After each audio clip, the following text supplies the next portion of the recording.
వెంబడించండి. యేసయ్య అంటున్నాడు, నన్ను వెంబడించండి అంటేనంట వారికున్న ధోరణులు విడిచిపెట్టి యేసయ్యని వెంటనే వెంబడించను అని బైబిల్లో రాయబడి ఉంది. మళ్ళా మనం చూస్తే ఏం కనబడుతుంది అంటేనంట 22వ వచనంలోని, వెంటనే వారు తమ ధోరణులను తమ తండ్రిని విడిచిపెట్టి ఆయనను ఏం చేశారంట? వెంబడించిరి. హల్లెలూయా. యేసయ్యనంట ఇక్కడ యాకోబు యోహానని ఇద్దరు సహోదరులు ఉన్నారు. ఆ సహోదరులు వారి యొక్క జీతగాళ్ళ దగ్గర ధోనిలు వలలు ఆ తండ్రిని వాళ్ళందరినీ కూడా విడిచిపెట్టి యేసయ్యని వెంబడించినట్లు ఉంది.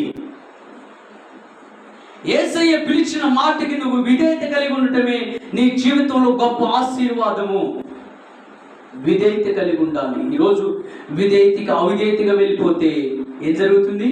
ఆశీర్వాదాలు కోల్పో. యేసయ్య వెళ్తూ వెళ్తూ ఉన్నప్పుడు సుంకపు గుత్తదారుడు కనపడ్డాడంట.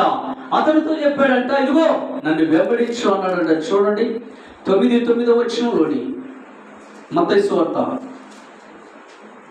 యేసు అక్కడి నుండి వెళ్ళొచ్చు సుంకపు గుత్తదారుని వద్ద మెట్టినంత కూర్చుని ఉన్న మత్తయి అను ఒక మనుషుని చూచి నన్ను వెంబడించమని అతనితో చెప్పగా అతడు లేచి ఆయనను వెంబడించును.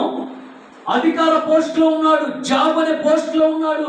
తన ఒక పోస్టులో ఉండి కూడా ఆ జాబ్ చేస్తున్నప్పటికి కూడా దేవుడు చెప్పాడు కదా, నువ్వు విడిచిపెట్టి బయలుదేరి నన్ను వెంబడించు అని దేవుడు చెప్తేనంట ఆ మాటకి లోబడి బయలుదేరాడంటండి. ఎవరు? మత్తయి.